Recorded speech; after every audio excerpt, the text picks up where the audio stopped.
तो दोस्तों, जैसा कि मैंने आपसे कहा था कि मैं आपको घोड़ों की उस दुनिया से मिलवाने जा रहा हूं जो कि हमारे हिंदुस्तान में बहुत सी जगहों पर अछूती है। आज तक आपने मेले और घोड़ों की शोज में घोड़ों को देखा होगा। मैं आज आपको घोड़ों का असली हुनर दिखा रहा हूं और आज आपको मिलवाने वाला हूं हिंदुस्तान की एक ऐसी हस्ती से जिन्होंने टेंट पेगिंग में जबरदस्त काम किया है, वर्ल्ड लेवल तक हमारे हिंदुस्तान की टेंट पेगिंग को चमकाया है। तो देर न करते हुए हम मिलते हैं हमारे अहमद अफसर सर से और जानते हैं उनकी जर्नी के बारे में। उससे पहले मैं आपको बताता चलूं कि आप इंडियन टेंट पेगिंग टीम के कोच भी हैं और इंडियन इक्वेस्टेरियन एसोसिएशन के सेक्रेटरी भी हैं। सर, हमारी ऑडियंस आपसे मुखातिब है, कुछ कहना चाहेंगे? मैं तो यही कहना चाहूँगा, घुड़सवारी जो है आपके मीडियम से घुड़सवारी जितनी प्रमोट हो सके प्रमोट हो, और जो भी लोग हैं वो मेन स्ट्रीम स्पोर्ट्स में आएँ। मेन स्ट्रीम स्पोर्ट्स जितने भी फेडरेशन के अंडर में आते हैं, टेंट पेगिंग हुआ, जंपिंग हुआ, ड्रेसाज हुआ, इवेंटिंग हुआ, एंड्योरेंस हुआ, जो मेन स्पोर्ट्स हैं, जब तक वो अपना टैलेंट यहाँ नहीं दिखाएंगे वो आगे नहीं जा पाएगा। बहुत ज़्यादा टैलेंट है हमारे मुल्क के अंदर, हमारे मुल्क के घोड़ों के अंदर, हमारे लोगों के अंदर, लेकिन वो सामने नहीं आ पाता है क्योंकि वो गांव, जैसे आपने कहा कि मेलों में ही रेस्ट्रिक्ट रह जाते हैं। एक से एक घोड़ा है हमारे पास, एक से एक घुड़सवार है, एक से एक ट्रेनर है माशाल्लाह, लेकिन वो नेशनल फ्रंट पे नहीं जा पाता। नेशनल फ्रंट पे नहीं आएगा तो इंटरनेशनल फ्रंट पे नहीं जा पाएगा। हम इसीलिए चाहते हैं कि लोग आएँ, इस तरह के, ये छोटा इवेंट है, नेशनल क्वालिफायर है, इस तरह के इवेंट में आएँ, देखें और फिर अपने घोड़ों को, अपने राइडर्स को ट्रेन करें इस चीज़ में कि ये लोग आर्मी पुलिस से कम्पीट करें। और मैं आपको गारंटी के साथ कहता हूँ, अगर ये लोग खेलना शुरू करेंगे, within a year they will be competing with the best और hopefully they will be in the Indian team also. माशाल्लाह, बड़ी अच्छी बात कही आपने। तो सर, यहाँ पर कई सवाल बनते हैं, जल्दी जल्दी हम सवालों को ले लेते हैं। सबसे पहला सवाल, मेरी जो ऑडियंस है वो नए शौक करने वाले हैं घोड़ों के, तो क्या ये नया शौक करने वाले ये इवेंटिंग की दुनिया में आ सकते हैं? एब्सोल्युटली, बिल्कुल आ सकते हैं और आना भी चाहिए। बेसिक घुड़सवारी अगर उन्होंने सीख ली, उसके बाद नेक्स्ट लेवल है स्पोर्ट्स का। अगर आप स्पोर्ट्स में नहीं है, इक्वेस्ट्रियन स्पोर्ट्स में, घुड़सवारी में, फिर नॉर्मल शौक के लिए तो आप कर सकते हैं, लेकिन हर चीज़ को चाहिए नेक्स्ट क्या जी। तो नेक्स्ट में आप आएँ, नेशनल लेवल पे कम्पीट करें, नेशनल क्वालिफायर में कम्पीट करें और गारंटी के हिसाब से लोग आगे बढ़ेंगे। अभी आप यहाँ बहुत सारे घुड़सवार देख रहे होंगे, इंडियन नेवी में 2-3 घुड़सवार हैं तो हमारी यहीं ट्रेनिंग करके गए, आए, घोड़ों पे उन्होंने राइडिंग सीखी और आज इंडियन नेवी में भर्ती हो गए। कुछ लड़के बीएसएफ में भर्ती हो गए, बॉर्डर सिक्योरिटी फोर्स में भर्ती हो गए, कुछ लड़के आसाम राइफल्स में भर्ती हो गए, कुछ लड़के हरियाणा पुलिस में, पंजाब पुलिस में भर्ती हो गए। तो जॉब अपॉर्चुनिटीज बहुत हैं इसमें। उसके अलावा जो किक है इस गेम का, वो है जब आप मैदान पे कुछ परफॉर्म करते हैं।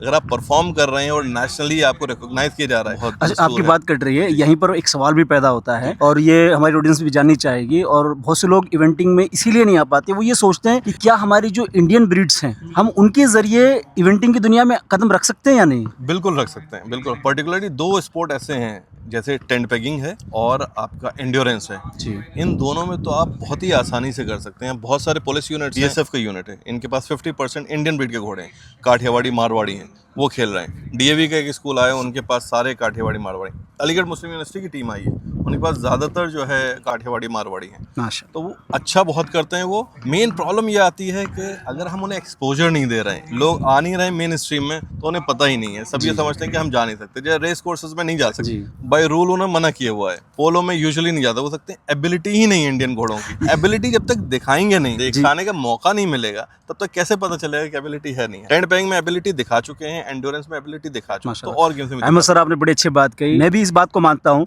कि जब तक आप किसी चीज को देखेंगे नहीं, समझेंगे नहीं, तब तक आप उस चीज के बारे में पूरी तरीके से जान नहीं पाएंगे। जैसे कि हमें पता चला अहमद सर से कि कोई भी हमारे हिंदुस्तान का शख्स जो घुड़सवारी से मोहब्बत रखता है, बेसिक घुड़सवारी जानता है, तो वो जरूर इस दुनिया में कदम रख सकता है, मगर उससे पहले आपको इस दुनिया को समझना पड़ेगा। अहमद सर जैसी शख्सियत हमारे हिंदुस्तान में मौजूद है, जिन्होंने बेशुमार बच्चों को जॉब दिलाई, साथ ही साथ आपके बच्चों ने अर्जुन अवार्ड भी लिया। तो मैं यही कहना चाहूंगा कि आप जरूर कोशिश करें। और आप भी अहमद सर हमारी ऑडियंस को अगर कोई मैसेज देना चाहें। अगर आपको लगता है कि आपको मेन स्ट्रीम आना है, आपको ABCD भी नहीं आती, तो we are there to help you. आपकी मदद के लिए हैं।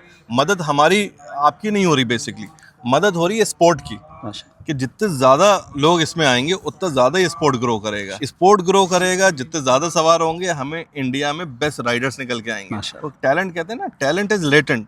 वो एक अंग्रेजी कहावत है, there is no shortage of talent, there is shortage of talent that can recognise talent. और रिकॉग्नाइज कैसे करेंगे? जब प्लेटफॉर्म देंगे, प्लेटफॉर्म है, किसी को भी प्लेटफॉर्म चाहिए तो हम भी वो प्लेटफॉर्म देंगे, और जहाँ जहाँ जिस जिस स्टेट में लोग हैं वहाँ उनसे बात कर सकते हैं एसोसिएशन से, किसी क्लब से, कि वहाँ जाके वो ट्रेनिंग ले सके। कहीं नहीं मिलती तो most welcome on this ground. Gurukul horse riding club, Gurukul the school, वो उन्हें ये फैसिलिटी देगा। अहमद सर, बहुत बहुत शुक्रिया, मैं आपका शुक्रगुजार हूँ कि आपने मुझे, मेरी ऑडियंस को ये मौका दिया है कि वो समझ सके कि इवेंटिंग की दुनिया, घोड़ों की दुनिया क्या है। हिंदुस्तान की अक्सर अवाम है वो सिर्फ मेलों तक सीमित है, और घुड़सवारी जो एक हमारे यहाँ ट्रेडिशनल घुड़सवारी चली आती है उसको ही सब कुछ समझती है। आपके ज़रिए से हम ये समझ पाए कि जो है घोड़ों की एक और दुनिया है जिसके अंदर हमारी आवाम को आना चाहिए। शुक्रिया बेसिकली आपका है क्योंकि आपके पास वो ऑडियंस है जो इस चीज़ से वंचित, आप उन तक ये बात पहुंचा रहे हैं कि बड़ी आसानी से वो यहाँ आ सकते। शुक्रिया आपका है कि ज़्यादा से ज़्यादा लोगों में ये स्पोर्ट अगर जाएगा, हमारे हिंदुस्तान के लिए एक से घुड़सवार निकल के आएंगे,